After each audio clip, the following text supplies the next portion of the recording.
opportunity. Thank you, Father God, for all the Tabor neighbors, Father God. And for whatever goals and dreams that they are about, I ask that you would grant them their wishes. Thank you, Father God, for this food that we're about to receive, for the nourishment of our body. In your Son, Jesus' name, amen. Thank you. Thank you. Now, so that you guys get served, I'll call the meeting to order and we'll go right into the meeting. Good morning.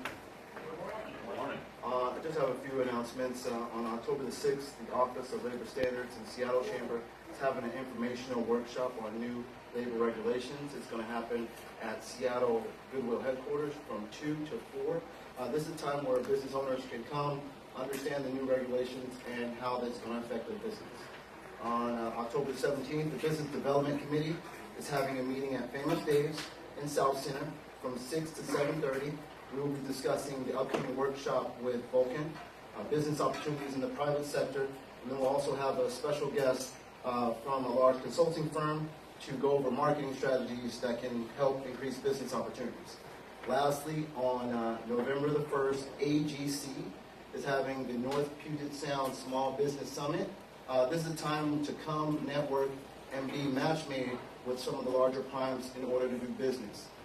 Some Tabor members will be allotted a few slots and allowed to come to the event for free.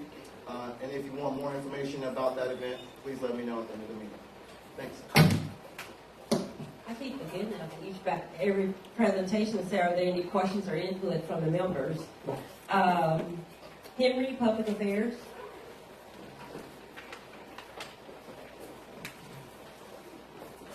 Good morning. Public Affairs, we have been incredibly busy. Partners, TV Compliance Manager. Good morning, Chris Lee, Director for the Department of Enterprise Services and the Governor's Representative to the Tabor. Morning, J.R. Gillespie, All-Star Financial Insurance. Medicare open enrollment starts October 15th. Nobody here can relate to that. Good morning, Fred Maxey, Valid Auto Licensing. Thank you for using our agency. Yolanda Brooks, Washington State Department of Transportation, Office of Equal Opportunity. Jackie Jones Cook, Buffalo Soldiers Museum, American History and Culture. Charles Wilson, Washington State Department of Enterprise Services. Michael Brown, Contractor, Real Estate Developer. Loving his breakfast. Good morning, I'm Kara Williams. I'm with Seattle City Light, and I am the Wimby Manager. Good morning, Ron McNeil, Brand Ambassador Apparel. Bobby Schwartz, WSDOT, DDE Program Administrator for the Alaska Wayfinder Project. George Griffin, G3 and Associates, Public Affairs. Keith Williams, Flywright Production, I'm at Tabor 100.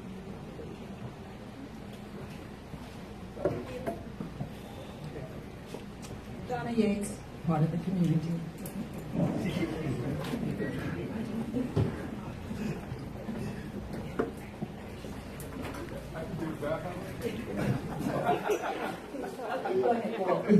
Edson Zavala, SDOT, Wimby Program. Kevin Washington, Serial Board Member in your Education Chair. Anthony Burnett, MB Diversity. Okay, I see you over there, Andrea. Andrea Jackson, Tabor Board Member. Kevin Gates, Tabor Board Member, Gates Consulting. Great. Let's give us all a round of applause. I'm Ollie Gary, by the way. So with that, and we're right on schedule, we're going to bring up our first presenter today, Riall Johnson, with De-Escalate Washington campaign. Long time ago. I don't know what you don't have. I'm here to look for the support of Tabor 100. De-Escalate Washington and Ballot Initiative 940 is an initiative going to the legislature and probably the people as well that is addressing the police accountability issues here in the state. If you're not aware, we have what's called the malice clause here in the state, where police are virtually immune to prosecution when they kill anybody. We are working to get rid of that and change the use of force standards in this law. So we have actually had 31 killings by police in the state, and none of those killings are even go to court. If you want reference, Philando Castillo's death would not even gone to trial in the state. We're also looking to mandate more de-escalation training, at least 40 hours statewide. Some departments do have 40 hours, but not all around the state, so we're trying to standardize that so every department statewide gets at least 40 hours of de-escalation, mental health, and get the mental health training, crisis intervention training. I do truly believe that if this law was in place today, Charlie and Riall would still be alive. So this is, because that was the exact opposite of de-escalation. That is why we're doing this. This is a ballot initiative, so this is straight grassroots campaigning, pen on paper. You cannot do it online. I have volunteers on the ground around the state going around asking people, getting signatures. We're at 118,000 right now. We have to get 340,000. So let's not get any more grassroots than this. When we see a lot of the media about the NFL players protesting, kneeling, particularly for this issue, this is that issue. I am a former NFL player. I would be kneeling on the sideline myself, protesting this issue. I'm also taking a step further to do something about it and changing this law, because this is what has to happen. Things like this have to happen around the state, and I'm hoping that I can get your support to help make it happen, and of course set a precedent for around the country as well. We can protest all we want. I support that, but that protest has to lead to action, and this is that action. And I'm not going to stop here. I'm going to keep doing stuff. We have to keep fighting year in, year out. This issue has plagued our communities for centuries. And it's not going to stop unless we actually do something, change the laws, change the policies behind it, along with changing the culture. But we can change the culture all along, but if these policies keep enabling these things that happen, it is not going to change. So that's what I'm doing. I'm asking you for support. I'm also here to answer your questions, so you know exactly what you would be supporting if I was honored to get that. So I'm going to leave the floor open because I hope most people here already know much about it, but of course it's a policy can be complicated, so I'm here to answer any questions that you may have. Because if I can pound this to you, I don't want to talk at you, but I'd like to talk with you about how you can support, how exactly this can help, and what exactly, how we can answer your questions and get this thing changed. Any questions?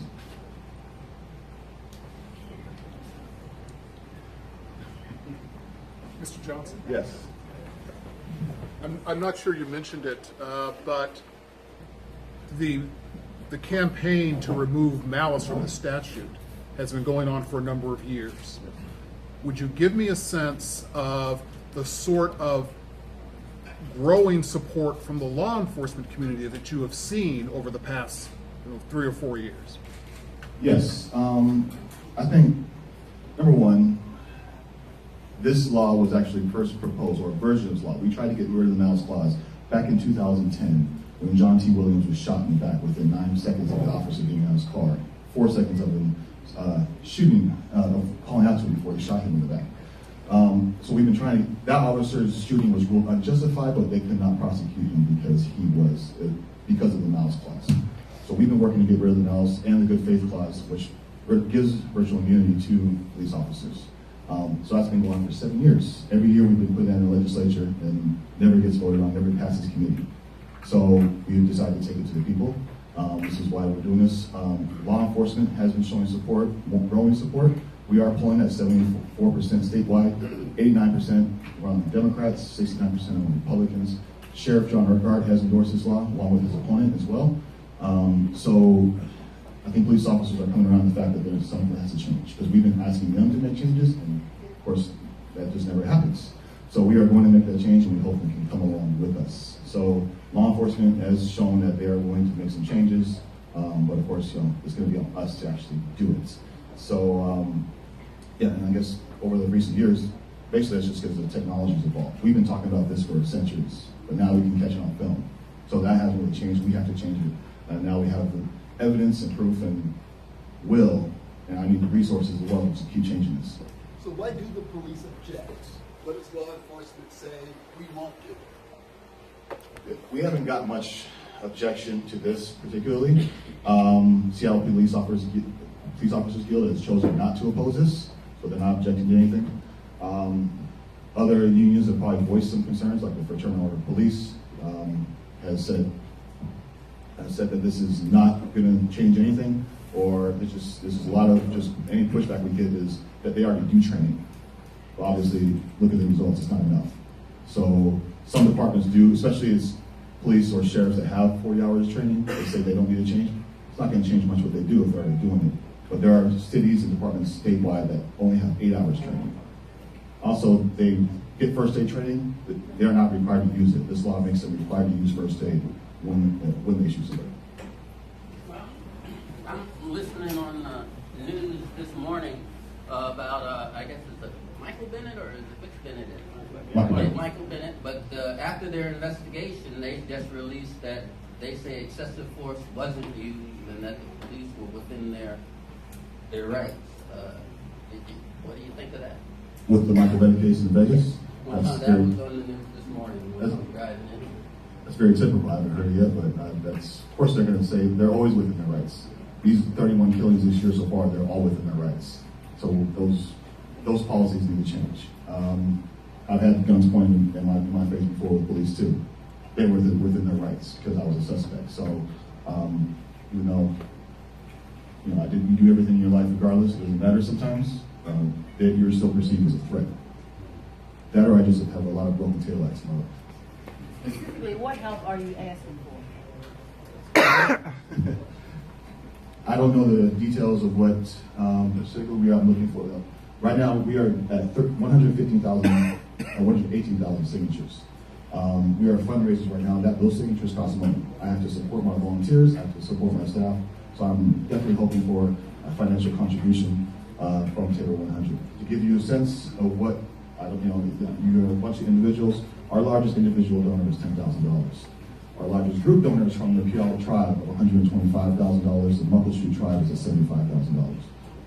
Tribes are the only people that are shot at a higher rate than black people in the state. And they have spearheaded this campaign because of what they've suffered along with us at the hands of police. And I really hope that Tabor 100, the black business community, minority-owned business communities can step up and help spearhead this challenge with me as well. You also need signatures, right? Yes, I do. If I can get the signatures for free, I'd definitely do it. But sometimes these things cost money. We need those resources. When do you need to turn in the signatures? December 29th is the due date. We'd like to hopefully hit our goal by Thanksgiving, but like I said, it's just, as it gets colder, it gets harder to do it. As far as individuals, I live in Thurston County, for example. I live in Thurston County, for example. So as an individual, how would I be able to assist you get signatures and what would that look like? You can, of course, take a stack of these home with you. I have a whole box in my car. I'm assuming each one of these has 20 signatures on that, or 20 spaces for signatures. There's about, 50 people in this room. If every person filled out one sheet, that's 1,000 signatures. So that's a good chunk of signatures to get. So taking these home, giving these to your friends, always having one with you when you talk about these issues, because the narrative is getting more and more attention. These protests were originally about police accountability and racial injustice. This is a way to help bring that action. So if you have these signatures on you, not just money, having these on and getting your friends and getting your networks, putting these in your businesses would actually help get this on board. So every signature. Can we download this from a website? No, you cannot. You have to. It has to be. Every time we do this, technically you can if you print it exactly, but no one ever prints these the right size, so I never send these out because it has to be a legal size. So take these with you. My office is at 18th and Yesler, right there on the CD. You can pick up them anytime you want. So 1802 Yesler, pick up as many signatures, fill them out, and drop them off there. Or you can mail them in. The post office box is right on the bottom of the sheet. You can even fold it into a letter. It's that easy. You send them in. I'm hoping to get about at least 50,000 sent in the mail from these because it's statewide. I get them from Wenatchee to Spokane to Pasco. This is a statewide issue. So all your networks, activate them. This is how we win. Quick question. You have probably already said this. How many signatures you have and how many you need? We have 118,000 signatures right now. We have to get 340,000 is our goal. 259,000 have to be valid. but we go over because roughly there's about 75% only count. So we're going for 340,000 to be safe. 118. So we're about a third of the way there. We have 3 months left to do it. 222,000 more. Yes. Okay. And roughly, if you look at doing the math, it roughly counts about $3 per signature of a resource of this campaign. I did one last year. We spent about 3.5 million. I'm only going to do this around for 900,000. This is the kind of campaign I'll do it for free if I have to. But roughly, we're at. If we're going to spend about $900,000 to get this campaign done, so roughly $3 per signature. If there's a way to find it to do it for free, I'm all happy. I'm all ears on that. But it's just with printing, volunteers, staff, paid signature gatherers. We need as much resources as possible to get this done. Less than 90 days to get 222,000. I got that much in 2 months last year, but I had a lot more money. Thank you.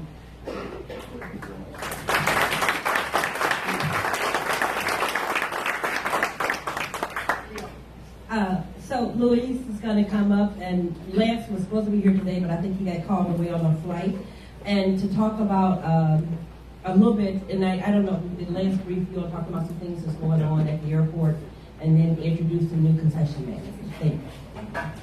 Thank you. Good morning. Luis Navarro. I'm a director of the Office of Social Responsibility for the Port of Seattle, and a longtime member of Tabor 100, as well as some of you, of course. But it is truly an honor to be here for 2 reasons. One, the Port of Seattle Commission has directed staff to do the right thing. When leaders say it, yeah, it sounds great, but when the results have to show what they really mean and if they really mean it. And some results are happening at the Port of Seattle, some are not. We've presented the results of minority business participation, and no surprise, it is not where we would like to see it. It is not where our port commissioners would like to see it. We've shown the results of the small business program with great progress, and that is a good thing, but small business is a big category that we unfortunately know tends to leave out the minority in particular, and in some instances the women-owned businesses. So what are we doing at the Port of Seattle to try and remedy this? One, they have done a great thing. They have hired a director at SeaTac International Airport who understands and gets the importance of the minority business for the business of the airport. It is the right thing to do. It is the smart thing to do. Lance Little received at Tabor 100 one of the awards, the Crystal Awards for Economic Development. He, in a little bit over a year, has made a mark already, not only at the Port of Seattle, but in the community. And he has instructed the team at the airport to do more and more and more in areas of DBE participation, small business participation, the broad category, but also the very important concessions program. The SeaTac Airport, 46 million passengers, and all of us love our coffee and our food and restaurants at the airport. But those concessions at SeaTac International Airport are part of our business. We earn some revenue from every cup of coffee that we buy, but the many businesses that operate, large and small, also need to be part of the solution of the small, minority, women-owned businesses, opportunities at the port, and in this case, at the SeaTac Airport. So, specifically with that program, the concessions program, we have hired someone who has a lot of experience, who has been doing this for many years, someone who understands the business and understands the community and the importance of doing the right thing. And that someone is my new colleague, Dawn Hunter, who I'm going to call to come up and introduce herself to this wonderful group. And Dawn, we're going to put you on the spot, because this group wants to hear from you, what are you going to be doing different than the port did before. She is the senior manager of the airport dining and retail program, which is the Port of Seattle's concessions program at SeaTac Airport. And with that, I'll turn it over to Dawn. I'm just so happy to be my new colleague.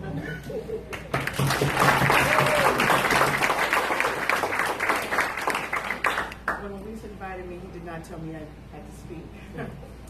Just to give you a bit Get of used to that at Tabor meetings. Did I turn it off by mistake? Oh, yeah. Okay. Is that better? Yeah. No, it's all right. No, here. Did you, sometimes. There you go. You got it back. Let me hold it this way, okay. As Lee said, my name is Dawn Hunter. I am the new senior manager for airport dining and retail at SeaTac. Just to give you a little bit about my background, I was recruited to SeaTac from Los Angeles World Airports, specifically at LAX. Was one of the concessions managers there for about 17 years. It was very hard for me to leave LAX, but once I visited Seattle and I saw the program and did a little bit of Google and found out all the issues that were going on here, it intrigued me and I decided to come. He asked what we're going to do differently.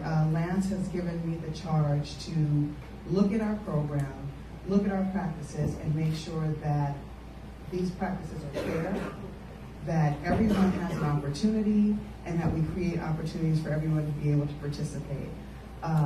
And so that's exactly what we're doing. In the last lease group that I did not participate in, we did have the highest number in their history of small businesses that were able to participate. Moving forward, we have lease group 4 on the street now. It's due coming up next week. And in particular, we want to make sure that we have a fair process, that everyone who submits a bid is fairly evaluated and they have the opportunity. As you know, we have been criticized heavily for not being transparent and sort of some discriminatory practices. And we are looking at that and we are ensuring that moving forward that every opportunity that we have goes out to open and competitive bid, and that those open and competitive bids are open to all areas and opportunities of people. And more importantly for me, at LAX over that history, I just remember when I first came to the concessions group at LAX, the first thing they told me is we don't talk to our ACDB partners. And for those who don't know what ACDB is, that's the Airport Certified Disadvantaged Business Owner. Those are our women, our African American community, our Latin community, or those areas. And I thought, well, first, what's an ACDB, and why don't we talk to them? And as I looked at that program, and some of my colleagues are here from LAX, I just felt it was not right. And that LAX was in an area that had surrounding communities that needed to be represented in the airport, and we did the work. And praise God, we got Gina Marie Lindsay, who stole her from you. And I had a conversation, and I said, Gina Marie, this is what we need to do. And she said, then do it. And it's hard in this position when you don't have leadership commitment to making the change. And I have leadership commitment to making the change. I have leadership commitment to wanting to see things done fairly and differently. And, have we done things maybe wrong in the past? Maybe so. Can things get better? Yes, they can. And I'm committed to being part of that change. I have an open door policy. You have any questions, please let me know. Coming up, we'll be sponsoring the AMAC conference. As part of that, what I've charged my staff to do is provide additional training to our small businesses about the airport. The airport concessions business is hard. And a lot of people see dollar signs and they see restaurants and they're like, I'm gonna make a lot of money, but I am committed to opening up our process, being more transparent, and allowing small business the access so that they know how to be successful in the airport. Thank you. Thank you, Don. The truly happy to answer questions, but she's new with us, so I'm going to give her a little pass for now. Just in closing, the airport concessions program at the airport has a 22-23% ACDBE goal for airport concessions, disadvantaged business enterprise, and I know, Don, you're going to surpass that goal and make it happen, hopefully 30, hopefully 40%. So, in closing, we are hosting in 2018, to be specific, August 21st to the 25th, the National Conference of the Airport Minority Advisory Council, AMAC, the largest advocacy organization in the country for minority, women-owned business in the airport industry. We're hosting that next year. Tabor will be a part of it, I hope, in many ways. You'll be hearing from me and others, but it will include about 1,500 participants at the Westin Hotel in downtown Seattle. With that, thank you. Thank you.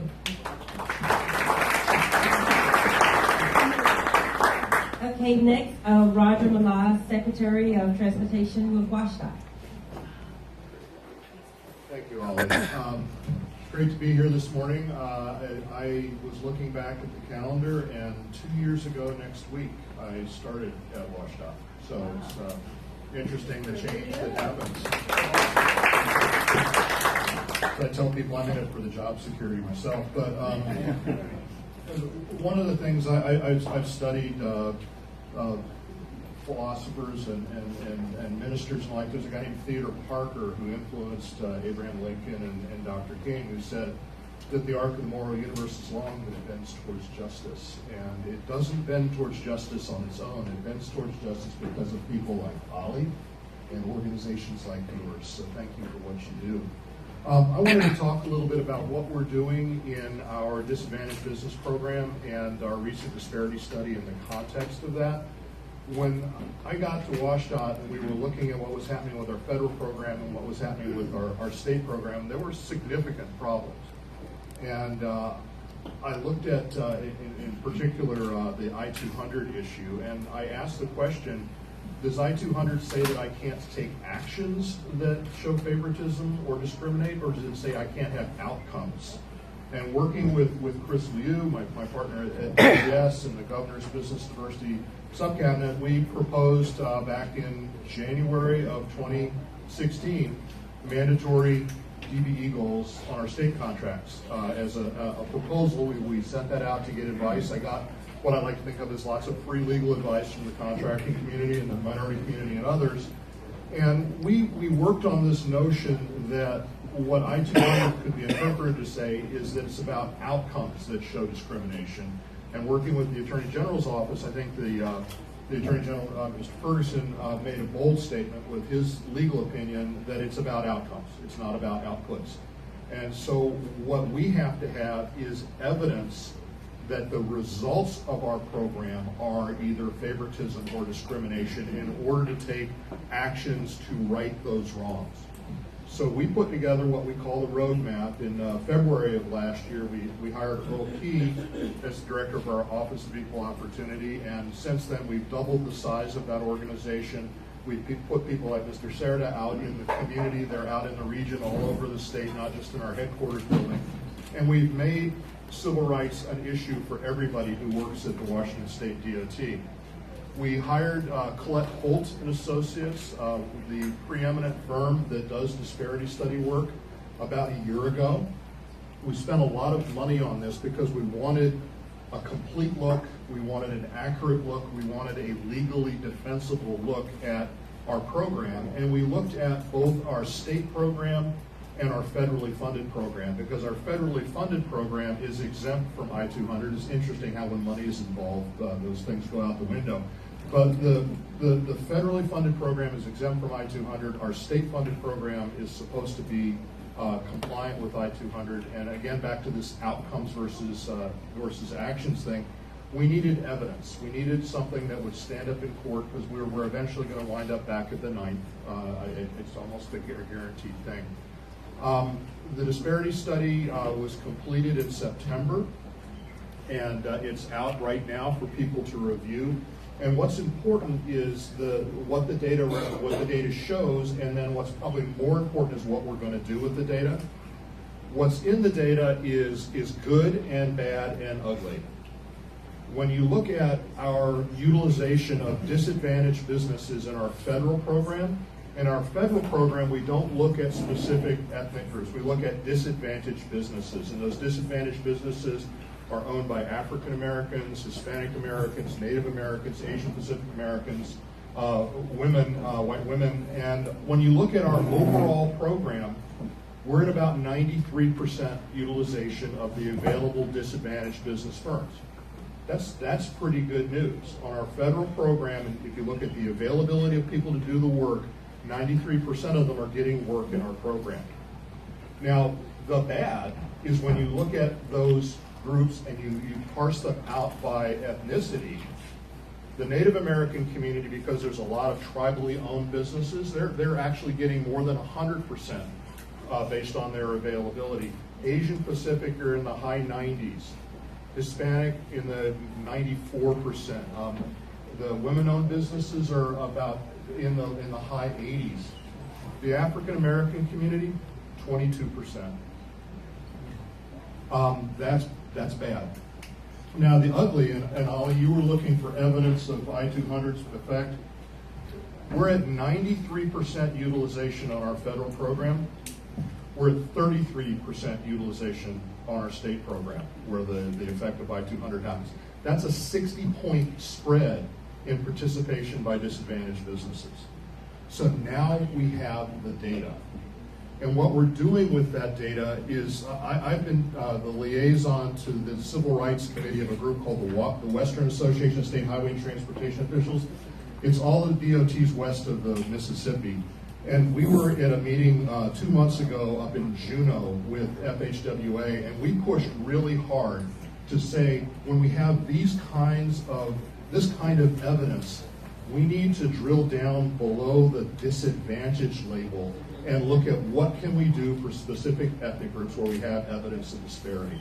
And we are proposing that we will have a DBE goal, but within that DBE goal, we're going to try to do something to give contractors who hire African American owned businesses a bigger credit for that participation.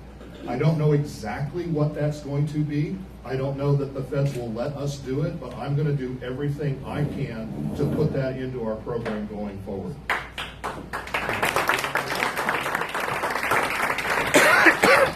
The other thing we're doing is we're tackling the state program. Now, I guess the last thing on the federal program, our current federal DBE goal is 11.5%. The evidence from the disparity study says it should be around 19%. And we're going to be going through a public process to raise our goal accordingly. Now, on the state program, we put together a roadmap that we worked with the Attorney General's office on, we worked with the disparity subcabinet on.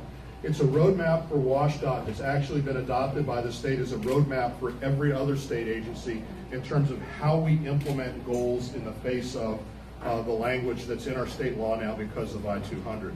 The first thing we're doing is, the first thing we're doing is called a mentor-protege program. Earl and his team have gone out and hired a firm that's going to work with us, and we've actually got the AGC on board saying that they will mentor minority-owned and women-owned firms. We've hired a firm to make that interaction happen. And what's important to me, I just want results. I don't care how we get results. If mentor-protege moves the dial, that's great. We'll go with the mentor-protege program. What I've told the AGC and what I've told ACEC and basically anybody that will listen to me is if the dial doesn't move, the next step in our program for the roadmap is race and gender neutral small business goals that would be mandatory on state contracts. Every minority-owned business, every woman-owned business is by definition a small business. So if we have mandatory small business goals on our contract, the hope is that the dial will move. If the dial doesn't move on that, then I've got evidence of discrimination. I've got evidence that mentor-protege doesn't work. I've got evidence that race and gender neutral programs don't work. Then we will implement a race and gender conscious mandatory state business goal. And with that information in hand, we should have a much better chance of withstanding whatever legal challenge comes down the pike than if we just went out and did it without that evidence. So it takes time, unfortunately. But you guys have been great in terms of giving us a little encouragement to move forward with all due haste. We've got the data now. I'd be happy to answer any questions you might have about the data and or about what we're going to be doing with the data. Questions? In the back, yes, sir. When you're saying, thank you for being here. When you're saying that the goal of available firms is 90 that 90 or 80%, are you saying that those of those that are registered with the state or just statewide? It's a great question. The question about availability, was that just the registered firms or all minority businesses? One of the reasons the disparity study took as long as it did and cost as much as it did is that Colette and her team went out and looked at who is registered with the state as a women-owned business or a minority-owned business or a disadvantaged business. We also looked at businesses that are owned by minority principals or women principals that have not elected to register into the program. So that availability is looking at the whole thing. And one of the things we're doing as an agency, and one of the reasons we've got Oscar working over in Tri-Cities, and we've got people in Spokane, and people in Wenatchee and elsewhere, is we're looking to find those people and get them registered. We've been working with Teresa in the Office of Minority and Women Business Enterprises to make it easier to register. I heard the form goes online next week. You'll be able to register online, which is something new. We're getting into the early 21st century, if that's right. But the short answer is, yeah, we looked at beyond just the people who are served. Did you learn anything specific about Seattle, King County? Were there differentiations between other parts of the state and the goals, the information I have is statewide, and the reason it's statewide, we're a state agency and we're required to do that. I don't know if we can parse down into the data and get county by county information, but statewide, that's what we're seeing.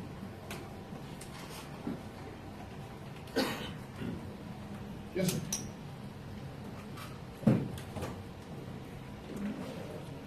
The Board of Seattle, the commissioners unanimously voted to on a motion to support the repeal of I-200, and we are on record. As I understand, we may be the only public agency to be on record by unanimous vote to support the repeal of I-200. Can the state of Washington DOT do the same thing? Or because then it will add to the pressure in Olympia to consider a repeal, having more public agencies like we've done.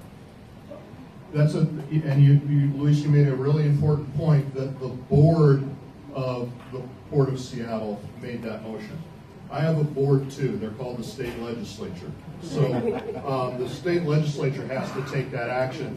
What Chris and I and the other members of the governor's cabinet have done under the governor's leadership is said, let's turn I-200 on its head and use that outcomes versus what the people who wrote I-200 think they did was tied my hands that I can't do anything. And what we're saying is what I-200 means is if what I do results in discrimination, then I'm compelled to do something to fix it. And what I've got now with the disparity study is evidence that what my agency does results in discrimination. And we've got the evidence and we're taking the action to fix it.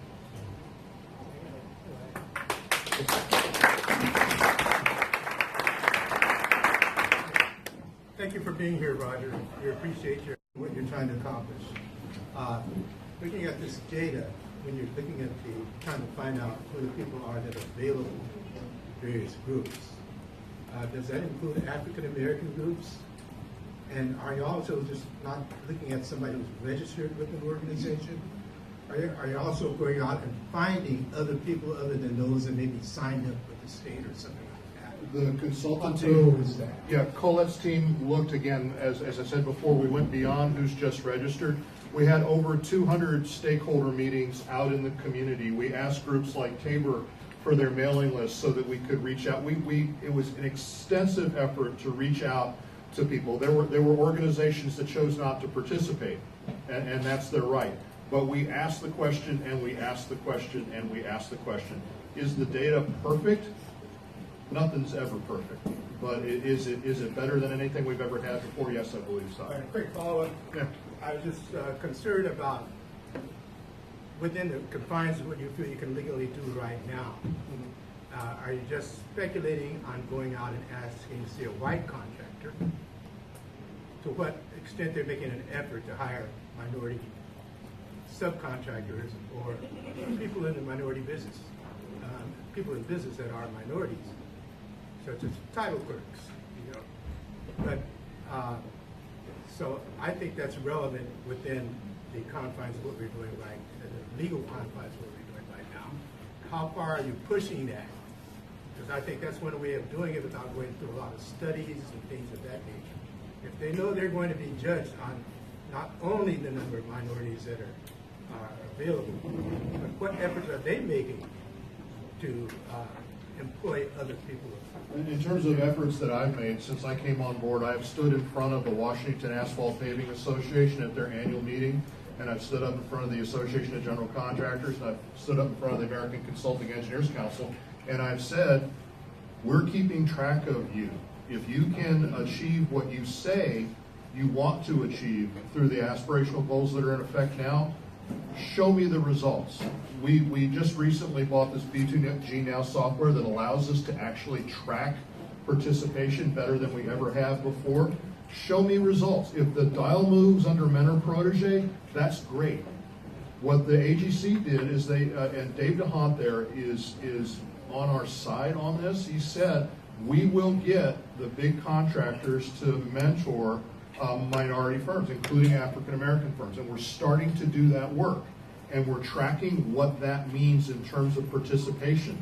If it moves the needle and we see participation going up to where it should be, maybe that's all we need to do. But if it doesn't happen, we've got the next step and we've got the step after that. If I go straight to a mandatory goal without trying the other things, I'm going to be at the 9th and I'm going to lose. We're going to lose, and it could set us back decades. So it's really important that we do this right as we move forward. And with that, I think I'm out of time. Thank you guys very much.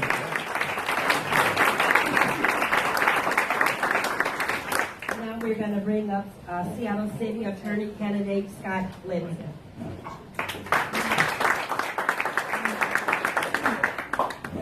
Thank you, Ollie. Hello. Good morning, everyone. My name is Scott Lindsay, and I'm running for Seattle City Attorney. I know I'm standing between you and the main event, so I'll try and be brief this morning. I want to first just introduce myself a little bit. I know a number of you here. I know many of you also know my wife, Courtney Gregoire, a commissioner for the Port of Seattle, who's been to Tabor 100 on many occasions, worked with many of you as well. But I want to introduce myself and then talk about the City Attorney's Office, why this office matters, and why I think and many in our community think we actually need a change. So first of all, my wife and I live just a mile from here. I grew up here in Seattle. I actually worked in Washington, D.C. for a lengthy period. In 2008, after President Obama won, my wife was recruited to work in the administration for the Department of Commerce, and I went to work for the House Oversight Committee. I was senior counsel to Representative Elijah Cummings on the House Oversight Committee for House Oversight Committee Democrats during a really critical period. First, in the majority, and I worked to investigate some of the wartime contracting problems we faced in Iraq and Afghanistan. And then in the minority, where we were facing really just unscrupulous, terrible attacks from Republicans every day on the Obama administration. And I was the lawyer tasked by the leader of House Oversight Committee Democrats to stand between Congressman Issa, House Republicans, and those attacks on the Republicans. So I fought in the trenches for 2.5 years against those Republican attacks. Very proud what we were able to accomplish there. We came back to Seattle to raise our family, and are so glad to have our kids here, be able to enjoy beautiful days like today. Courtney went and was elected as a commissioner of the Port of Seattle, is also in Microsoft, and I joined up with the administration of Mayor Ed Murray. I first started as special assistant on police reform, and there, as many of you know, and as Riall touched on, Seattle was struggling for so long, not getting on board with real reform of police in our police systems. We have so much more to do, but I was proud to work closely with the Community Police Commission, the Seattle Community Police Commission, our grassroots community leadership representing the interests of police reform, to actually draft comprehensive civilian oversight legislation in 2015. And I was so thankful in June of this year that legislation, a modified version of that legislation, finally passed. I'm deeply proud that all 5 of the current and past co-chairs of the Community Police Commission have endorsed me, have endorsed my campaign. There's some important reasons for that. Those Community Police Commission members have worked with both me and the incumbent, Mr. Holmes. We have all worked closely on these issues. Unfortunately, what I've seen and experienced firsthand, and what I think those Community Police Commission leaders have seen, is that the incumbent city attorney has very often actually stood in the way of key police reform. When we introduced that legislation in 2017, when it was going through city council and before it passed 9-0 and was signed into law by the mayor, there was only one elected official who went on record, wrote a letter saying he opposed the robust civilian oversight package that we had negotiated over 2.5 years. That was Pete Holmes. Only one elected official. So I hope if police reform matters to you, that you look at the voices of our community police commission leaders. You look at that track record and you say, Scott Lindsay stood up, he did the right thing, he worked on this from the beginning, and has their support. You know, one of the main reasons I'm running for office is because as I worked on all these challenging public safety issues for the city of Seattle as a senior advisor to the mayor, what I saw is that we were doing a lot of talking the talk on criminal justice reform, but we weren't actually walking the walk. Unfortunately, it's sad to say, Seattle is 10 years behind other cities in real criminal justice reform. And I want to give you one important example, and I want to bring this home. You know, 7 years ago, Dan Satterberg started an important community-based youth diversion program, the 180 program. That has shown real success. It gets kids out of the criminal justice system. And we've known for a long time that we need to bring that program as well to folks who are 18 to 24. They still don't have the brain development we need. And so Mr. Holmes and I agree. We both talk about these issues. We need to get kids and youth out of our criminal justice system in many cases, and we need to get them actual community-based programs instead of just jail. Okay? So let's look at the evidence, though. Mr. Holmes last year finally got on board with that program, requested and received $300,000 from the city of Seattle to actually get kids into that program. Right? So far this year, where are the results? 19 kids, $300,000, and only 19 kids have been diverted. 19 youth who are otherwise would have been prosecuted by the city attorney's office. That's not good enough. Where did all that money go? Well, it went to hire, unfortunately, a white attorney to go manage this diversion program. That's not the kind of leadership that I think we need. I think we need real, robust change, real, robust criminal justice reform. There's a lot more that we can do. You know, I want to riff for a second off of Riall and the I-940. One thing that Riall didn't say is that he's got these little envelopes here. So I hope that all of you really do support I-940, that you make a donation to I-940 today. I was proud to be an early supporter of that initiative, and I think there's a lot more we can do. We've got to get that across the finish line. So I know the city attorney's office, here's what the city attorney's office does. The city attorney's office represents the city in all criminal prosecutions and misdemeanor crimes. That's 80% of the crimes in the city of Seattle, and is the chief legal officer for the city in all civil matters, right? And so I want to now turn back to I-200. And we talked a lot with Secretary Millar about this issue, but it's important also for the city of Seattle. The city of Seattle should be leading here, really at the cutting edge.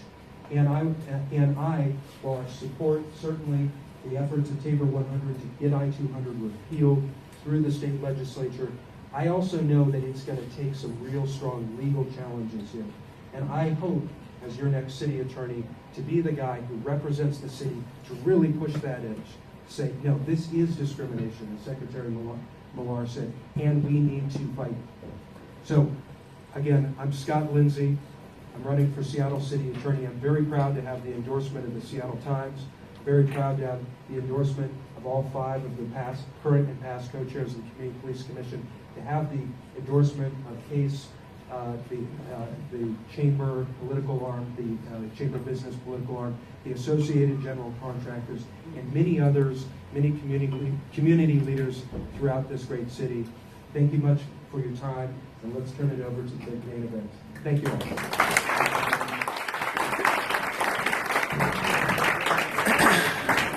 And while we are making the transition, I'm going to play a video.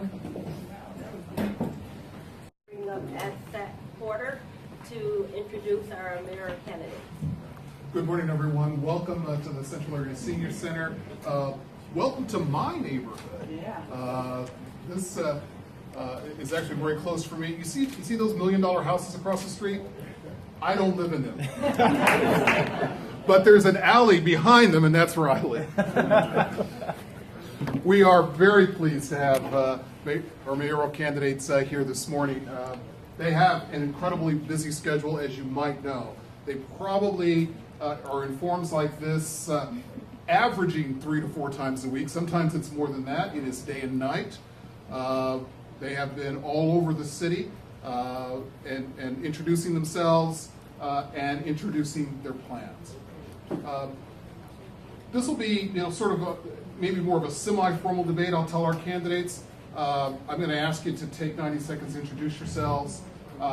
We'll have questions. Try to hold to a minute to answer them, but there's not going to be a timer. If you're giving us substance, I'm not going to cut you off. And we will go till roughly noon, maybe a little bit over. So, there was no coin toss here. I'll just go in alphabetical order and ask the candidates to introduce themselves. As you do, as you introduce yourselves, talk about how both of you, as women who have some great means, can truly relate to the folks in this audience who, as you've heard in the discussion, are still struggling to be full partners in this society. Jenny Durkan, you go first. Take 90 seconds and introduce yourself.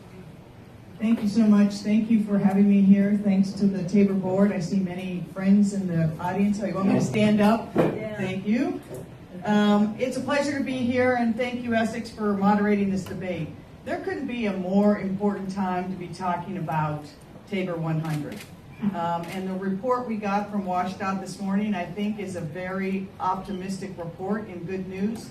But it's one we've known should be coming for a very long time. Most of you know me. I was born in Seattle, grew up. My father served in the state legislature, and my mom was born and raised.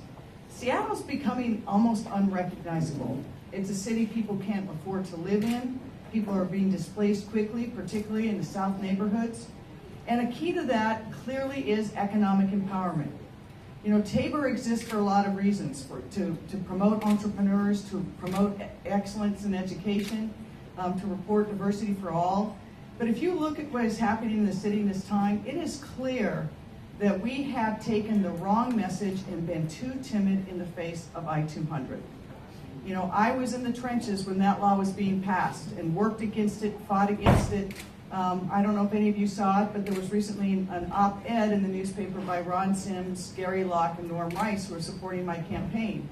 And they said how ironic it was that at that time in history, we had 3 men of color who were serving in the most powerful positions in Washington state, and yet we passed I-200. If I am mayor, I am going to work tirelessly to create more economic empowerment, particularly for African American businesses. We will take the diversity study. I've already talked to people that it was by WSDOT to see if there's ways we can take that study and immediately extrapolate and legally move forward toward more contracts as soon as we get in. We have billions of dollars of public contracts that are coming on board with Sound Transit and the Convention Center. We have to make sure that prosperity goes to minority businesses, and we have to start immediately. We also have a lot of public contracts. All those towers going up, we have to get more creative to make sure that those contractors also are sharing the wealth. And so I look forward to answering more specific questions. I want to mention another thing right here. We have my friend here who's been here today, and he always brings to my attention that we have had a lot of Black and African American veterans who have been forgotten, who served their country and were never given that economic opportunity. Essex asked about my family. I didn't grow up rich. My dad went to school on the GI Bill, and if he hadn't had that GI Bill and that opportunity, I wouldn't be standing here. And a lot of people did not get that chance, so thank you for your family service, sir, and we will, get your questions later, and hopefully we address that. So thank you for being here. Black Lives Matter. That's exactly right, sir. Black Lives Matter. Can't believe it, Jenny Durkan. Yep, and thank you so much for always talking to me. All right. And Cary, why don't you take 2 minutes? Thank you. It is great to be here, back again with Tabor 100 to talk about one of my very most favorite topics in this race? How do we build wealth in community? How do we share wealth in this great city so it's not just the lucky few who are benefiting, but everyone? I am Cary Moon, and I am running for mayor of Seattle because I believe in the potential of this city. We have shared progressive values. We have a commitment to watch out for the well-being of everyone. We have tremendous wealth being generated in our economy, but we all see that we are not getting ahead of these challenges. And I am motivated to run for mayor because I have a bold vision for a Seattle that is inclusive, diverse, welcoming, affordable, and committed to shared prosperity for everyone. I have laid out an action agenda with very specific solutions to get at these solutions, because I think we all see the problem. What we're lacking is a vision we can all unify around and a solution set we can all understand and say, yes, I want to be part of that. That's the future city I want to help create, and build this collaborative sense of collective endeavor to get to that place. That is what we're lacking in this city. In my platform, I've put together concrete solutions to racial equity and how do we share power across race and class and gender in our city government, in our boards and commissions, in all departmental leadership positions, because that has been a key barrier in actually executing on some of these solutions we all know are possible. I have put together bold solutions for housing affordability, including a focus on how do we slow and stop the displacement that's coming from gentrification, especially in the South End. It is not okay that the Central District used to be 70% black and now it is 17% black. That's not okay. We've got to get solutions in place to stop that and build economic development strategies and solutions that work for the folks who live in this city. We need to really focus on an economic development strategy. I think we've got, we've spent a lot of time attracting giant tech companies, which are great. They're a constructive part of our economy. But we need to shift our focus to small, locally owned business, because we all know that that's where we create the most jobs, and that's where we create wealth that stays in community, that gets recirculated in community, that builds long-term economic security for folks. And I would love to be your mayor. I am looking forward to this discussion. There's so many important topics to talk about, and I can't wait for these questions. Thank you. All right, you'll get the first question. Let me keep it on I-200 for a moment. Oh, actually, yes. Ollie gets the first question. The boss. The boss, right. Thank you. And there was a reason that I had the video playing and showing the city staff from the city department with Nancy Locke and FAS. But the other Tabor member city employees that are here today, can you stand up and identify yourselves? Just shout out. Liz Olzier, Department of Finance and Administrative Services, and I have the pleasure of working for Nancy and with Nancy. I am Carol Williams, and I'm with Seattle City Life, and I am the Women and Minorities Business Diversity Manager. I'm Steve Lee in the Mayor's Office and Policy Office. I do general government counsels to the mayor, and included in that is contracts and procurement. And then Edson Zavala. Edson Zavala, SDOT, Office of Equity and Economic Inclusion. I work on the WIMI program and Title VI and other RSJ initiatives. Jonas Sefu, Secretary of Office of Economic Development, Small Business System. So I advise small businesses on advocate for small businesses. Okay, so, and the staff from your department, FAS, all of these are city employees that are dedicated to supporting the Seattle Race and Social Justice Initiative, which is a citywide effort to end institutionalized racism and race-based disparities in city government.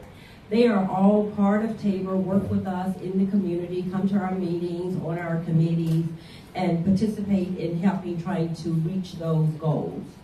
If elected mayor, what would you commit to do to give them the support they need to achieve the initiative goal, which is to change the underlying system that creates race-based disparity in our community and to achieve race equity? So this is something I've been talking about since the very beginning of my campaign. The Race and Social Justice Initiative is an excellent program, but it has been unevenly implemented throughout the city. And I think we need to work with the experts in the city departments who are doing an effective job with RSJI, learn best practices, learn what's working, and then deploy that across the city to the areas where it's working less wealth. We need to further invest in this program because this is essentially how we change culture within city government. And it happens at the micro level. It happens in how we allocate resources, in how we act as gatekeepers or not to the access to resources and jobs. It's about how we work within city government and how we treat one another. So I think it's an essential program. We need to double down on it, and I would totally support it. I also want to add that as mayor, I have committed to sharing power across race and class and gender in the mayor's office, in all departmental leadership positions, and in boards and commissions, because it really matters who has a seat at the table and whose voice gets heard and how we build solutions together.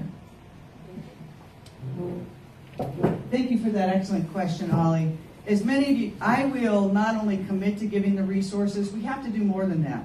As many people here know and have worked with me over the years, it's the toughest nut to crack, and we have as a society not done well.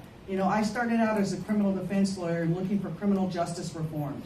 Was proud that when President Obama nominated me as U.S. Attorney and served with Eric Holder, we continued to push that, and I fought for I-200. When I became U.S. Attorney, I set up the Civil Rights Division within my office and led police reform efforts. Because wherever you are and whatever powers you have the obligation to do that.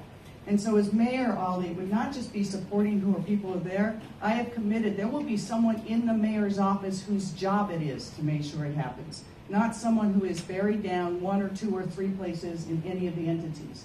I will also make sure that WMDE advisory committee is real, and that I have someone in the mayor's office whose job it is to make sure that we say we are going to let contracts, that we really follow up. That when we have a race and social justice initiative, it's not sporadic, it is the lens through which we see things, because it affects every program we have. We're here to talk mostly about the economic programs and how we get more economic empowerment, but you can't do that unless you have better schools, better hope, better opportunity.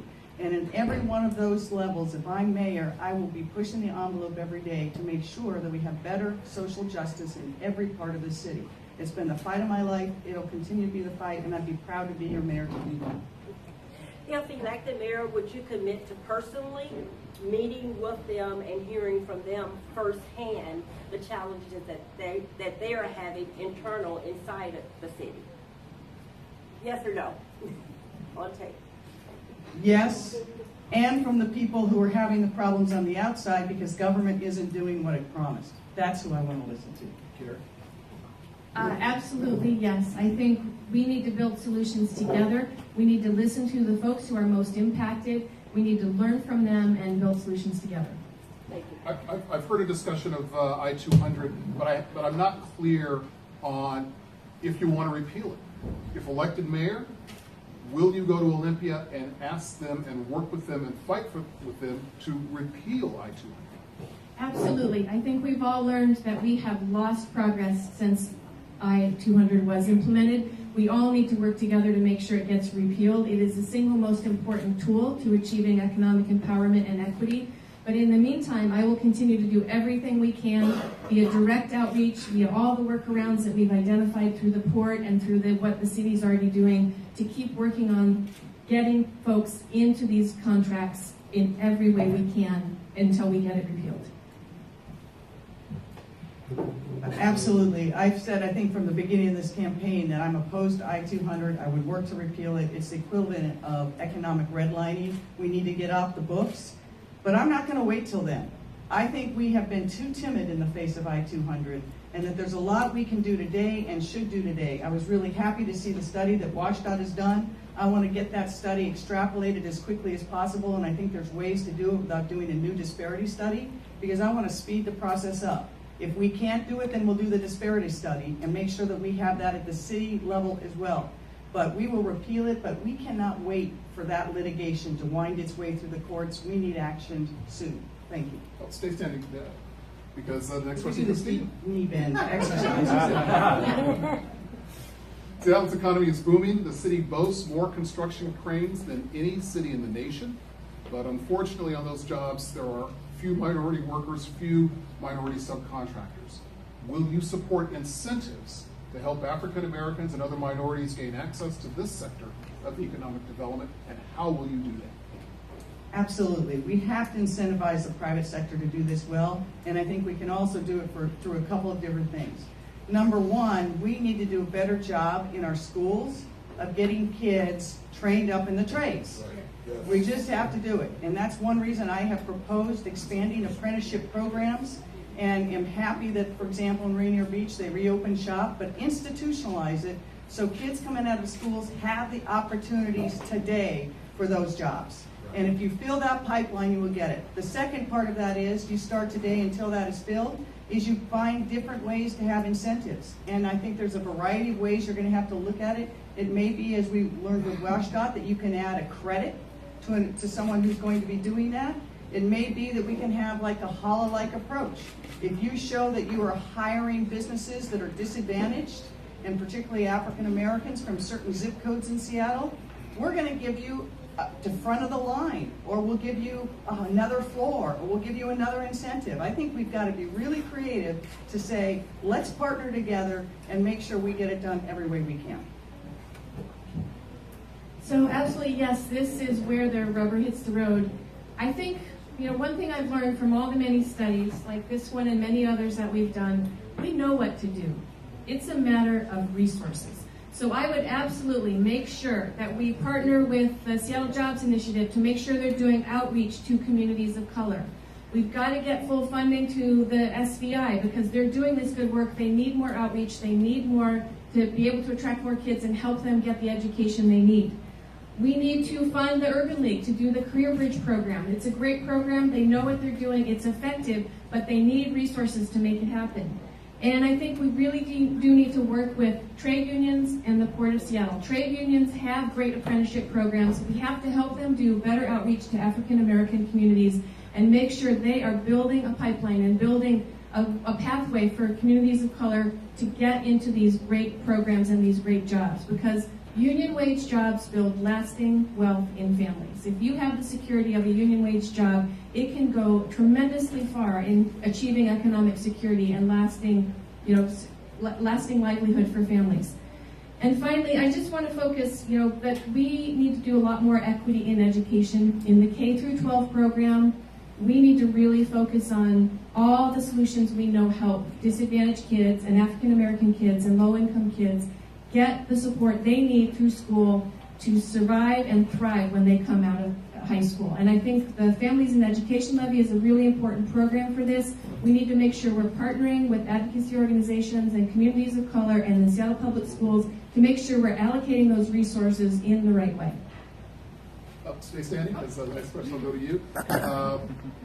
Tabor 100 has just completed a study for the city identifying assistance needed by small minority-owned firms. The city's been working with other governmental agencies to create a business development center to make the recommendations a reality.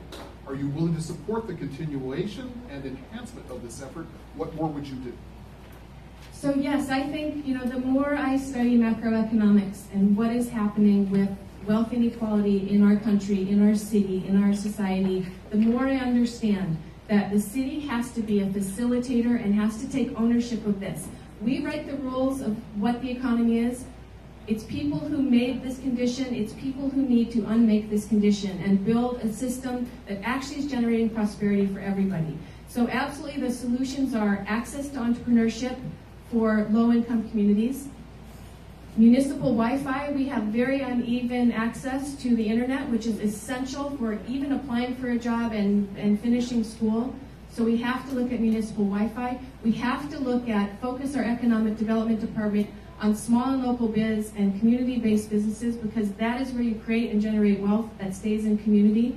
And that means a lot of technical assistance. We've added a lot of new labor laws in the past 7 years in this city, which are good, but they make it harder and harder for small business to thrive. So we've got to do direct technical assistance and help small business owners understand how to comply with the new laws and how to thrive. We also need to look at commercial rent stabilization, because part of our inequality in the city is raising rents for small and local businesses. We've got to look at strategies where we can get affordable rents to small and locally owned business, or we're going to push them out of the city.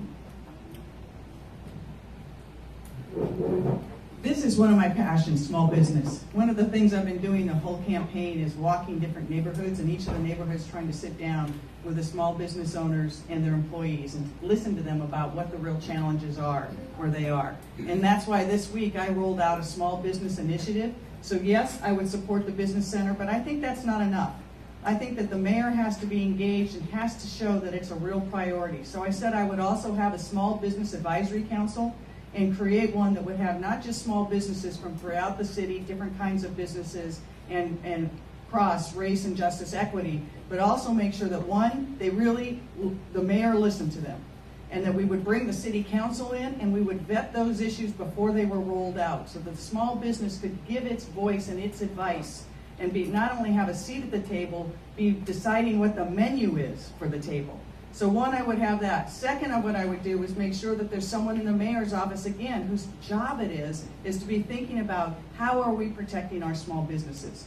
Because the small businesses in Seattle are the equivalent of almost 4 Amazons in how many they employ. But they are getting squeezed out more quickly than others. You know, how many of us know, we all do, some small family business that just doesn't exist anymore because they didn't have the resources. So the other thing I propose, for example, is I'd like to go and get the authority from Olympia to have a B&O tax break for startups for their first 3 years. Because sometimes you have the capital to start. Go ahead, you can clap. But the hardest thing for small business is getting started. They don't have the capital, the cash flow isn't there yet. So let's give them the opportunity to start so they really have that ability. That's going to help the women and minority businesses sooner than anything. And then the other thing we have to do is have technical advisors who can help the small business.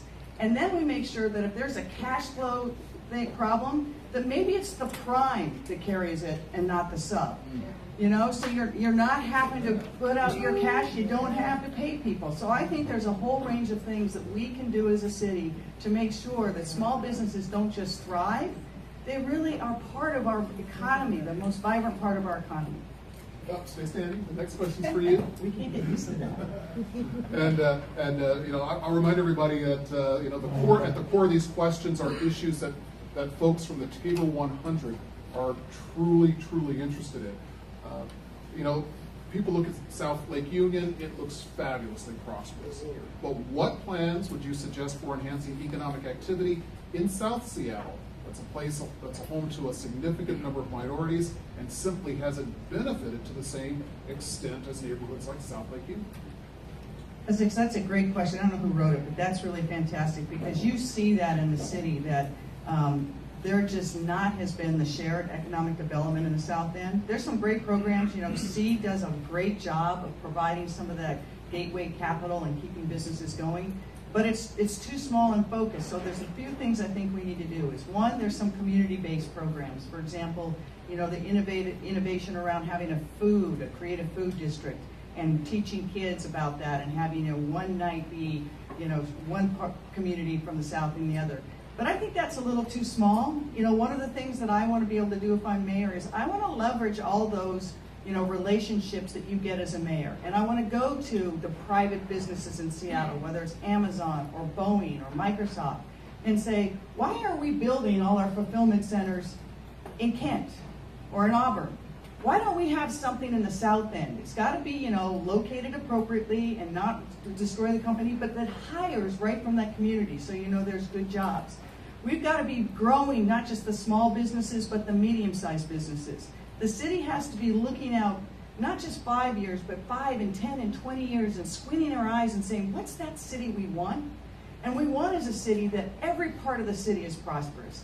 Every part of the city, people can walk to work if they want, bike to work, that the kids are in good schools, and it's a vibrant part of the community that everyone can live, whether they're low income, middle income, or market rate. And the only way we get there is to have real economic jobs in those communities. It doesn't happen by accident. It's got to be intentional. So I think you work with the communities, you work with private industry, and you make sure that we're looking sector by sector. How do we get better restaurants here? How do we get, you know, fulfillment centers? Maybe it's, you know, other things. We got to be creative around this because the job market is changing, and the jobs that workers rely on today will disappear in 10 years. So sorry, I keep going on that. Told you it's my favorite. So this is also a fascinating challenge because it's difficult. And we know that, you know, in our city, we've traditionally, for instance, put affordable housing in the South End, but that exacerbates the problem, because the more low-income people all live together in community, the harder it is for small business to thrive. So I think we need to focus on having a mix of incomes in all neighborhoods throughout Seattle and not segregate, let the wealthy people live in single-family land up north and put a lot of affordable housing in the south, because it's exacerbating the problem. We need mixed income neighborhoods everywhere. Second, we need to look at all the great models that we do know work. El Centro de la Raza, the Southeast Opportunity Center, the Liberty Bank Project. These are all great community-led, community-based projects that focus on ownership and keeping wealth in community and collaboration from the community with the city and with developers to focus on how do we build wealth in community. So I think we know how to do this. The city needs to do a better job facilitating these kind of collaborative developments. And we need to focus on how do we keep ownership in the Black community. The community land trust idea is a really good idea because it helps people get access to home ownership without having to have, you know, $150,000 for a down payment. And it's an entry into home ownership that then builds lasting wealth and economic security. So I think we need to try all these strategies in the South End, every single thing, but the focus is on ownership, and the focus is on small and local business that create wealth that stays in community. Let me follow up for you both on small business and something that you said, Cary, that some of the legislation to make things better for workers has made it more difficult for small businesses to thrive. Is there something that you would pull back on, whether it's the minimum wage phase-in, whether it's secure scheduling or safe and sick leave? Is there anything you would ease up? I wouldn't pull back on any of the labor protections because they are essential for low-income workers to be able to thrive in our city. But what I would do is look at relief, property tax relief for low-income folks, especially seniors. I would look at how do we make a more progressive tax system overall by working with Olympia and looking at more progressive taxes like capital gains taxes on high-income earners and inheritance and wealth taxes on high-income folks, so that we can have relief in property tax and sales tax, which affects low-income folks. And really focus, and look at, you know, a more steeply progressive B&O tax. This is something I've talked about since the beginning. Small and local business paying less, big corporations paying more, because we need to do everything we can to facilitate ownership of small business while still protecting the income potential for low-income folks, especially in service jobs. Jenny, you mentioned wanting to, if I understand your plan correctly, exempt startup businesses for a short time from the B&O tax. Is there anything else you would do to ease some of the burdens on small business that come with the progressive policies you support? Yeah, and when I've sat and talked to business leaders, Essex, it's a great question, because the business owners say, look, we want it for our employees too. We want them to be paid more. We want them to have secure scheduling, but the totality of all this, depending on the business, really is those businesses are being crushed. So what are the things a city can do and a mayor can do? So I've talked about for the new startup businesses having maybe that 3-year exemption. In addition to that, looking, is there property tax relief we can give to a small business? Is there other incentives? You know, small businesses now, the amount of the business license just went up. If you have a sign outside your building that goes over the sidewalk, you're charged for that. Your utility rates went up. If you start looking at the cumulative effects of what the city is charging all these small businesses, it's crushing. So one of the things that I have committed to doing is looking at what the totality is. What is WSDOT charging and utilities doing? All those things that add up and seeing where can we really give real relief to the small business so they can continue to hire good people, pay them well. And the other thing we have to do is make Seattle more affordable, because the people who are also getting crushed are the people who are working for small businesses, because they cannot afford to live in the city. Sometimes they commute the farthest and have to pay the most just to get to their jobs. And I have to admit, I forgot where we are in order, but I think you get the next question, Jenny. Let me switch a little bit to education. Both of you have touched on this a little bit, but African American and Hispanic kids in the Seattle Public Schools are facing a continually widening of the achievement gap. Caucasian kids are doing better. African American and other ethnic minority children are doing worse. Now, the mayor is not directly responsible for the school system, but many of these underperforming children live in the city and deserve better. So, Do you think that it's the mayor's role, even though not being directly overseeing the school system, to address this achievement gap? And how would you do so? It absolutely is the mayor's role to help address the achievement gap. Well, you don't have authority over the schools, you have to be a great partner with the schools. And if I'm mayor, there's a few things that I said that I would do. Number one, there is no question that there is an achievement gap that is holding back our kids. And I recently was meeting with a group of parents and educators and saying, let's talk about ways we can really fix this. The Families and Education Levy is one of the tools the mayor has to not only drive resources to the right place, but to help cure that problem as a partner with the school district. It's up for renewal next year. So whoever the mayor is going to have a big role in seeing where those resources are going and how they're doing it. I want to make sure that more resources go to those kids that have been struggling the most. We can't just spread resources around what we call equally. It's got to be based on equity, because not all kids start out the same. Second is we have to realize that the test score method that we put in the Family and Education Levy, I understand the reasons to have accountability, but I think it drove things towards test scores and it held kids back. I had a friend recently say to me, I think there's an Einstein quote that if you judged a fish on whether it could climb a tree, you would think it couldn't swim. And test scores just aren't the right way to be deciding whether our kids are succeeding. So I think we have to get new ways. The second thing we have to do is partner with the schools in ways to have those real opportunities. That's why apprenticeship programs are going to be so key, and why I have promised that if I'm mayor, every kid who graduates from Seattle Public Schools will get 2 years free tuition at a community college. That will help kids. We got to get more kids through the pipe to get there. Everyone knows that, but those kids got to have something they're shooting for, and we got to make the promise to them that if they do it, we're going to give them that opportunity.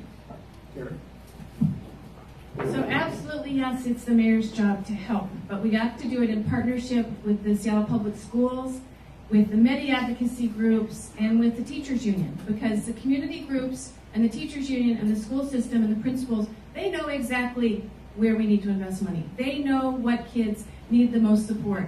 They know what educators need to create a great condition in the classroom so that kids can thrive. So we have to be really careful that the city doesn't come in thinking it's the expert and thinking it knows how to do this. We've got to listen to teachers, listen to communities, and listen to the teachers union, listen to the schools, and be a good partner with them. So I think we've made a mistake, like Jenny said, with focusing too much of our levy funding on test results. I think we've got to back away from that and work with teachers, educators, and the school system to come up with different evaluation metrics for what programs are delivering the best results. Because sometimes mentor-based programs for the kids who are really struggling, art and music and enrichment programs, they don't show results. Sometimes having, healthcare in the school, those are essential things that kids need to help them thrive, but they don't show test results on the math score and the science score and the reading score. So we've got to come up with different evaluation metrics, and we've got to listen and be a good partner and not try to take over. I think, we also need to focus on the programs that we are doing outside the Family and Education Levy, like looking at Our Best and expanding that program not just from African American males, but also to young women in the African American community. There's a lot we can do from the city. We just need to listen, collaborate, and focus our resources in the most effective programs.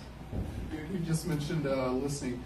Often when a new mayor takes office, we've seen this over the decades, that mayor will call for a citywide summit on an important issue. What would you call for a citywide summit on? So I would point out that we have had citywide summits on exactly this issue, and we do need to go back to those action items that were identified in those summits and continue to follow through on them. We don't need a new summit on this. I believe we need a summit on the housing affordability crisis. We have HALA, which was a great first step to get developers to start building more affordable housing with their private projects, but it's simply nowhere near enough. The housing affordability crisis is driving too many folks out of this city. Communities are being blown apart. People are denied access to transit and an easy commute to their jobs because they have to move to Tukwila or Renton. We absolutely have to get ahead of this, or we will become a city of haves and have-nots. So I think we need to look at Why is our housing market so, the rents and the housing prices rising so unnaturally fast? This is not normal. We've got to get experts with global experience in to understand what is increasing demand and escalating prices 2 times faster than any other city in this country. It's not normal. We've got to identify the dynamic that's causing this and put in the right disincentive to stop it. We also need to identify strategies for quadrupling the amount of affordable housing that we're building. We are nowhere near keeping up with the demand for affordable housing, so we've got to look at how do we use surplus public-owned land, how do we get more money in the Housing Trust Fund, how do we partner with corporations and philanthropists to get more money into the nonprofit housing developers. We've got to look at a whole range of tools, not just the mandatory housing affordability up zones, if we want to create enough affordable housing. So I want to do a summit on that and really get an action agenda put in place that we can all execute together. Durkan, would you hold a summit? What would it be on? I think that right now, we don't need any more summit plans or reports. I think there's a lot of issues that we have studied. Housing affordability, education. It's time for action. And I'm all for bringing people together, and I think if we were to have a summit, it really is about our city, our future. That's what I would call it. Because this is a city that everybody owns. We've got to have that common vision. What is this city going to be like for the next generation? This election isn't about who will be mayor for 4 years. As we've seen, mayors come and go in this city. This is an election about what will this city be like for the next generation, for my kids, for your kids, for their kids. That's what we have to be looking at. But we know what the problems are. We know we need more affordable housing tomorrow. Studying it is not going to get us more housing. We need to start building it. We need to protect the housing we have, and we need to move forward. So I think this is a difference between us. I think we've had enough reports and studies on some of these issues, and it's time really to move forward with the solutions. One of the very important issues, especially in this community, is police accountability. I don't know how many times I've covered a march, covered a meeting, covered a rally, and the focus is police accountability, and it begins in the central area. Jenny Durkan, you have, as U.S. Attorney, been one of the leaders of the police accountability process. But a lot of people here are not really feeling the results of that. So if you're elected mayor, what will you do to be sure the goals of that process are actually implemented on the ground? That is such a great question. You know, I've worked on police accountability issues almost my whole career. You know, I came out as a criminal defense lawyer and sat next to people and saw that our war on drugs was the wrong thing to do. It was really a institutionalized way, I think, to incarcerate a whole generation of people when we should have had a public health response. And I served as the first citizen observer of the Seattle Police Department because we had a shooting of an African-American male. At that time, nobody got to see what happened. They went into a closed room, they had a review, they came back and they said, it was good, and there was an outcry from the city. So Norm Rice appointed me, and for 3 years I sat in the room for every police shooting there was and knew there had to be changed. I sat on an oversight committee with Pramila Jayapal and Lorena Gonzalez, and we made changes. And then when I was U.S. Attorney, we saw video after video after video of young men, usually African-American men, being kicked by the police, stomped by the police, put down by the police, and then John T. Williams was shot dead. And we said, enough. We are going to take this, we are going to do what we need to do. We fought the mayor, we insisted on getting a court there because mayors come and go, and there had to be a lifetime tenure judge to say, you're not done till I say you're done. So if I'm mayor, I will tell people, we've made progress. Unfortunately, one of the monitor's reports came out the same day that Ed Murray's lawsuit came out, but significant uses of force have dropped almost 60%. And uses of force against people in crisis have dropped. But you see Charlene Lyles getting shot, and you know we have not done well enough. And what people have to understand is reform is never done. The police have to move from a culture to one of warriors to one of guardians. That's why I support I-940. It's why I support it, why I sat with those families that were victims of police violence and say, we need to have a standard statewide. And we have to make sure that we have a continual loop, that when things aren't working on the streets, we make it better. Because you are never done until people really believe that those people who are supposed to protect and serve do protect and serve everyone. And then I think we also have to reinstitute other forms. For example, we know that we got rid of the community safety officers, but why is it sometimes everyone is in crisis, we call people with guns? We have to have a better way to respond to these situations as a society. I believe we as a society failed Charlene Lyles in so many ways. You know, she was a woman who'd lived on the streets. She was moved into housing. She was a victim of domestic violence. She was a single mom. And about the only time she got connected with services is when they arrested her and put her in jail. That's just wrong. So I think if I'm mayor, we will continue to push that. We will continue to listen to communities, and we will make sure that whoever the police chief is knows their number one job is to listen to community and make sure reform is real. Jenny had extended time there. Please take the time you need as well. So this is an area where I think Jenny and I differ a bit. We all recognize the problem. We all recognize we haven't made enough progress. But I am really focused on Community Police Commission, community-led change, deep change within the department, not top-down forced change. I think that's the key difference. If you want to create lasting change in an institution, it has to come from people's hearts. And the police force, we need to work with them to make sure that they have the same goal we do. The least violent, most skillful police force in the nation. And we need to work with them to create that, using the Community Police Commission and their oversight ability to help be the convener and the place where that change happens. So I would really double down on racial equity training within the police force. Not one training that you go to one time and call it done, but ongoing training, because racial bias is a deep problem in our society, and it's not going to go away just by going to a one-day training. It's got to be ongoing, year after year, to achieve real cultural shift in the police department.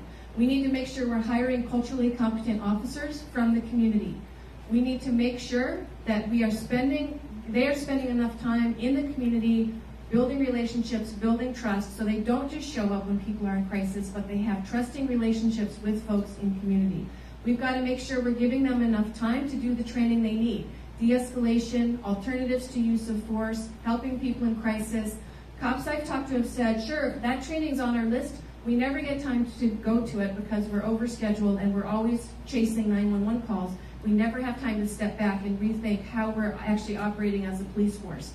So I would make sure that we are working with the police force, focusing on community policing, focusing on the right kind of training, both for precinct level managers, upper level managers, and the staff folks in the police department, to make sure that we are all committed together to being the most skillful, least violent police force. And I would also make sure that we are also sending folks, when people are calling in crisis, not just sending police officers, but also sending social workers who can help de-escalate and help get people access to the services they need instead of the police force. Jenny does agree with that. So that's one area where we do have agreement. But I think we need just to do a lot more deeper transformational change within the police department and not a top-down approach. I can respond to that. Yes. I just want to respond to that because that's not what's happening. Anyone who understands actually what has happened under the consent decree, it is systemic change.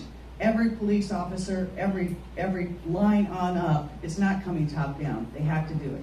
So, and the second thing is that, you know, when you talk about the Community Police Commission, if you look on the document that created them, you will see my signature because I insisted that that be part of the resolution.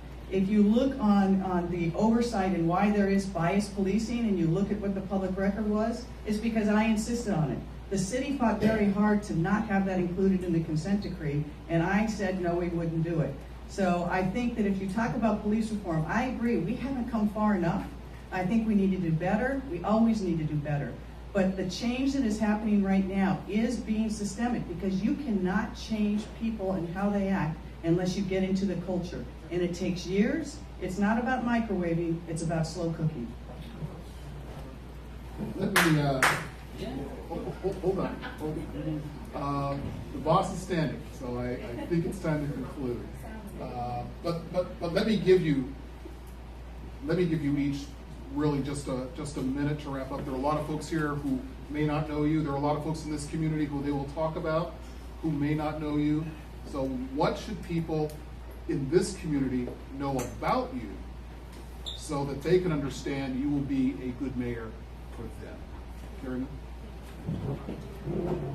I am really looking forward to working with you to build this kind of change we know we need in our city, and the kind of change you've been working on for decades. I think it's time for the city to be a better partner to the Black community and really focus on the solutions that you've identified that you know work to build Black wealth, Black power, and a better method of racial justice in how we operate as a city. I think it's time for us to acknowledge that we haven't made enough progress as a city government, and we need to listen, learn, and collaborate with communities of color.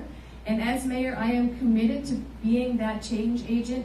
I am not a career politician. I am not looking for this as a stepping stone to another job. I'm here for this challenge, this city, this time, because I can see that we are all ready for change in how we operate the city, change in leadership, change in priority, change in how we share power across race, class, and gender. And I am ready to do the hard work to lead that change and help us get on a different path to being a city that truly shares prosperity with everybody and shares power with everybody. So what I was hoping to get to also in a closing statement, and Jenny picked this up as well, what is it about you as a person that people in this neighborhood, in this community should know so that they will have the feeling that you will be a good mayor for them? So I realize I didn't answer one of the first questions about my own means, my own wealth. So I didn't grow up wealthy. My father got fired many, many times as a kid. There were 9 of us in our family.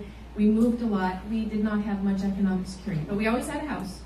And when in the early 70s, he bought a business that had been failing and created a small business that employed 120 people that generated a lot of wealth for both the employees, because we had full profit sharing and employee ownership, but also for my family. So when my parents died a few years ago, I inherited some money, and with that money came tremendous responsibility and duty to be a force for good in the world.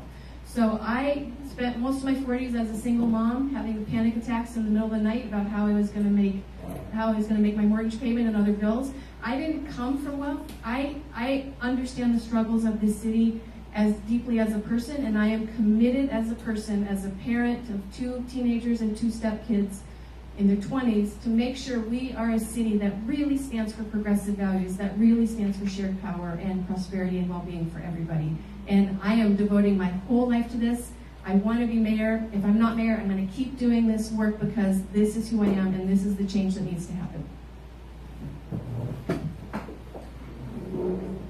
I think sometimes, when you meet someone and you want to know what they're going to do in a job or what they're going to do for you, the best indicator is where do they come from and what have they done in the past. That's usually the best indicator. So some of you know me, some of you don't, where I came from. I was raised here, but I too didn't grow up in a wealthy family. My dad went through college on the GI Bill, but I had a different kind of wealth. I had love and I had inspiration from my parents, and I will admit that that has guided me throughout my whole life. It was a tumultuous time here in the 60s and 70s, and I grew up in a family where my dad told us every day that we had to use whatever strength we had to help the people around us. That was what our job was, and I saw him live it. As a kid, we grew up out in Issaquah, but in our family, in our house, one day the dinner bell rings and I open the door and there's some members from the Black Panthers, because they're deciding how they're going to march on Olympia and get into the Capitol. And it became a crisis down in Olympia because people didn't want the Black Panthers to be able to come in. They called the State Patrol. And they finally agreed to a compromise where they came in, and my dad had orchestrated, they came in and met with my father. I saw him come back from Yakima, one of the only times I've seen my dad in tears, because he was working for the farm workers. After my parents passed, we were going through their stuff, and in the drawer was this one envelope, and in that envelope were letters to my parents, or to my, one to my mom, one to my dad, from the people I think that meant the most to them. 2 were one from Bobby Kennedy, one from John Kennedy, and the other was from Cesar Chavez. My dad didn't keep stuff, but that meant a lot to him. And every part of my life, I have tried to fight for people who didn't have much and stand up for people. When I was a criminal defense lawyer, as Obama's U.S. attorney, because that's what you do. That's what the city is. So that's what I've done my whole life. And if I'm your mayor, that's what I'm going to keep on doing. So thank you. Please thank our candidates.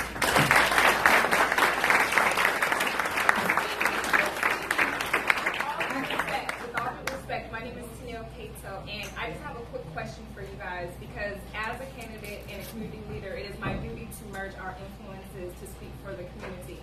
So my question to you is, what are you going to do to help us stop the democratic fascism that is going on in Seattle? The one-sided party of the government and the corporations that are literally controlling everything and sucking the life, the blood, and the money out of the community. How can we bring the poor and the rich together and come to a common ground so we're all economically and emotionally healthy as a community? So both of you, I have asked you to help us open the birthing room in honor of the woman who was the mayor 100 years ago in City Hall, so we can all come together, bigger than what we see here today, so the people who are actually being affected can be in on these decisions, express their opinions and their ideas, so we can really come up with some real solutions.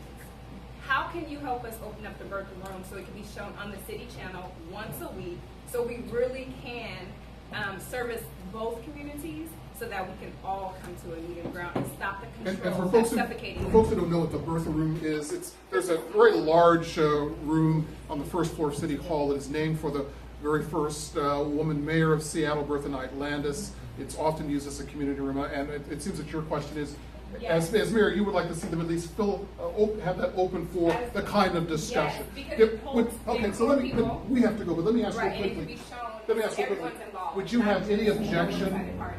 to a gathering in the Bertha Knight Landis room? Would either of you have to address these issues that she's talking about? I think you raised a really excellent point, because City Council has a lot of transparency and they listen to the community a lot. They have built-in comment time in their meetings. When do you have access to the mayor? I think we do need to have a lot more access to the mayor, and we do need to have more community dialogue where community-generated ideas are able to come forward. So I think you're really onto something, and I'd love to work with you to figure out how to do it. Please, once a week, unlimited, so all people can speak. Of the people, for the people. The mayor's job is to get out there and listen to as many people, and the city buildings belong to the people. Thank you. So that means a yes, because we spend billions of dollars for having a meeting. We will have a lot of open meetings. I can't commit to a specific schedule. Birthday,